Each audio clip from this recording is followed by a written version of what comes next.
If a service dog approaches you without their handler, please follow them.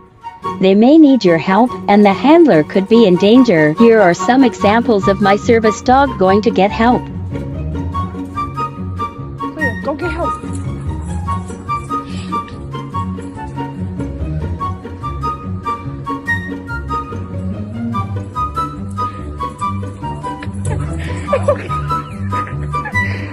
Good girl. Go get help.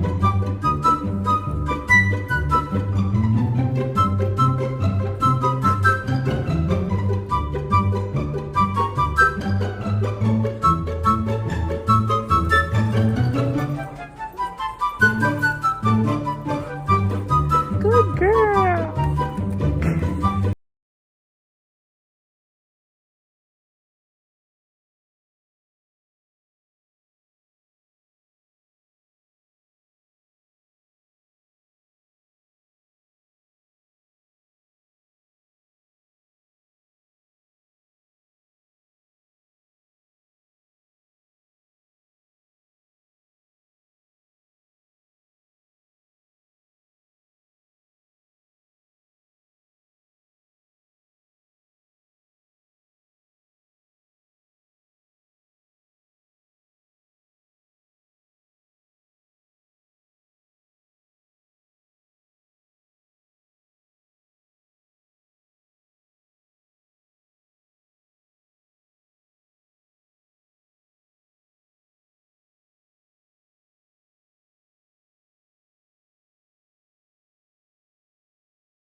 Are you okay, Mum?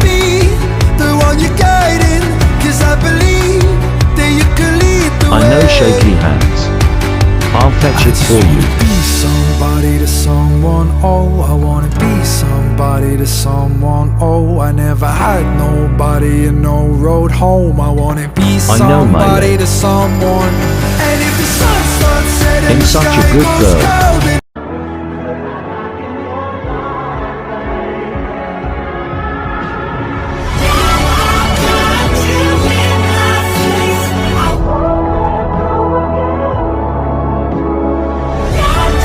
My service dog. There's another service dog over there. I know it's a service dog because it's not even barking, not even acknowledging. This is what a service dog should be like. Right, fish? Yeah. Standing in the Hall of Fame, and the world's gonna know your name,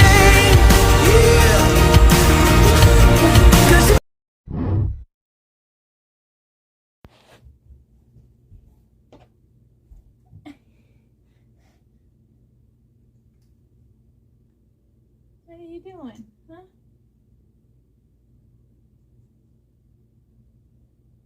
What are you doing?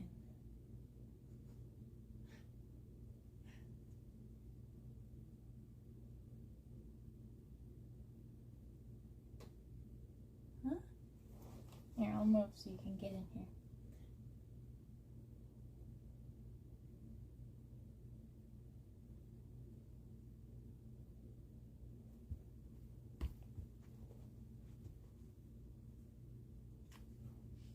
What? Hello? Thank you. Good girl. Good girl.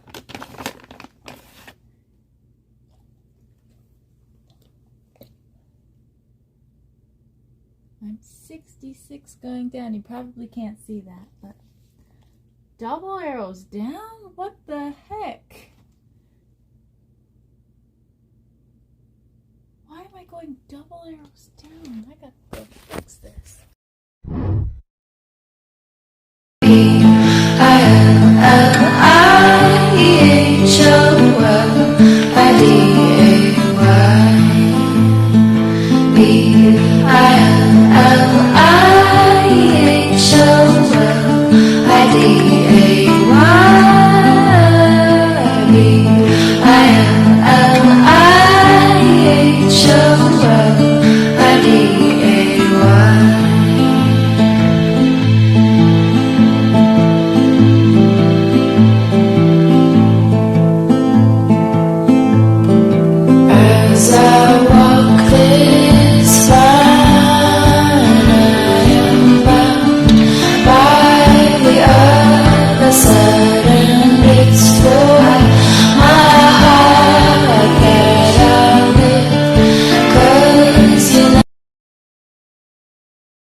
right?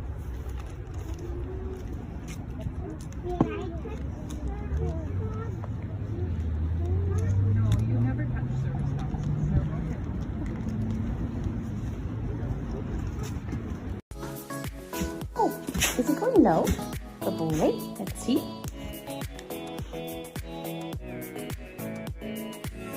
One of five halfway down. Good boy. Here are a few of the tasks my service dog is trained to do. Get a drink.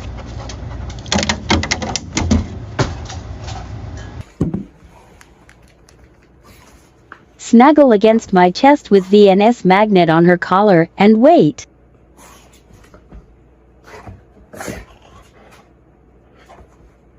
Yeah, meds.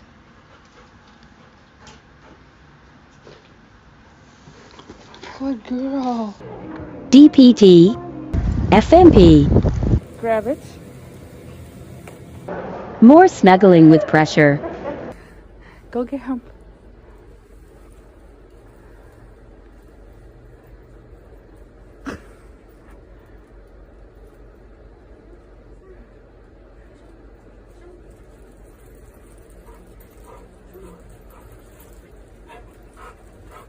Good girl.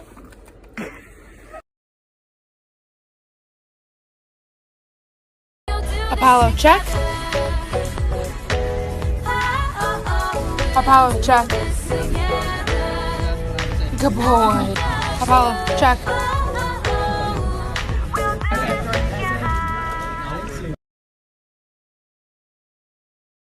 Corey and I are going to teach you a little bit about diabetes training.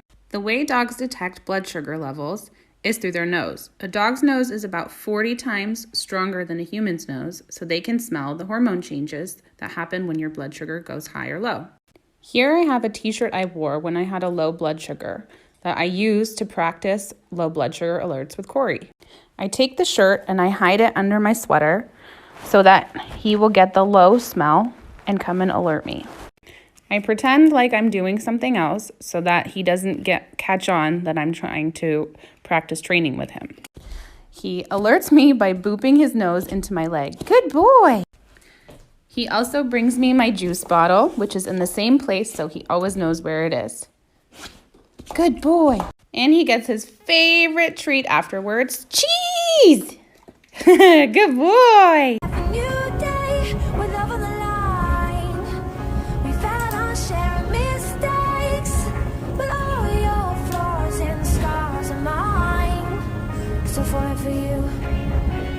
Still falling for you, and just like that, all I breathe, all I feel, you are all for me. And just like that, all I breathe, Yep, all she's I right. feel, you are all for me. When you interact with my service dog without permission, you are selfishly putting my life at risk. My dog is very well trained and will typically ignore you, but she can still make mistakes and get distracted by people engaging with her. Today, two women walked directly up to my service dog and reached out to her while talking to her in baby talk. She was distracted and I had to redirect her.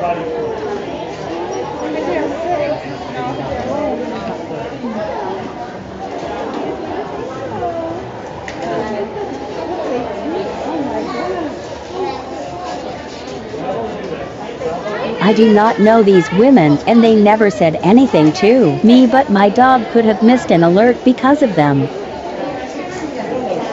Please remember that any interaction with a service dog without the handler's permission is completely inappropriate and could cause harm to the handler. Please be respectful. Thanks for watching. Come to the doctors with us. It's okay, Mom.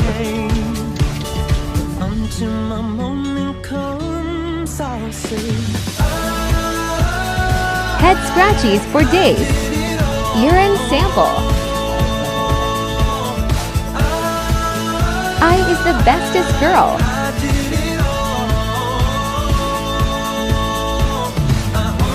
No picking.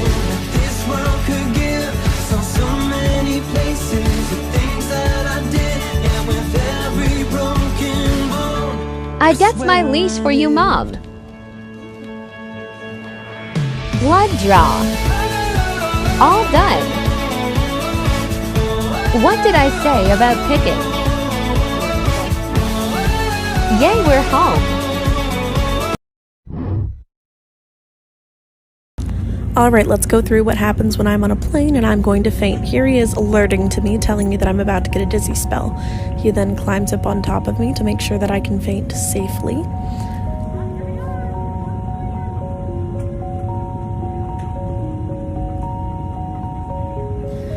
Right about here, you'll see me reaching for something to hold on to because my dizzy spell is getting really bad. I start at his collar, make my way down his vest, and grab onto the bottom.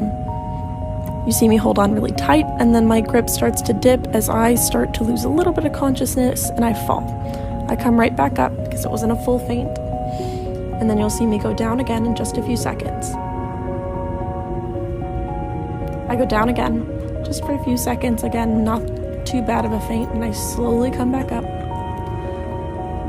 I think I'm done, so I push Daffy off of me. Here I am dealing with the massive headache and fuzzy brain that I feel after I faint. Daffy knows that I'm not okay and continues to try and alert to me. I keep pushing him away and ignoring him, but he knows I'm about to faint again, so what he does is he climbs up, tucks his head and shoves me up against the seat because I'm about to go down. About 3 seconds later, you watch me fall on top of him. There it is. And I'm out a little harder this time. He's now moving to try and get me to come back.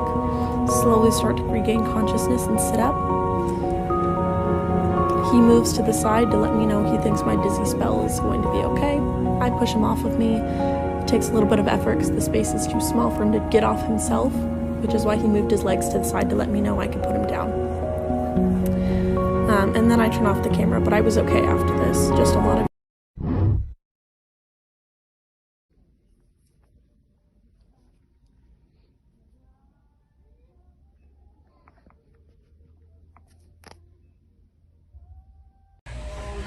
Mom, get down.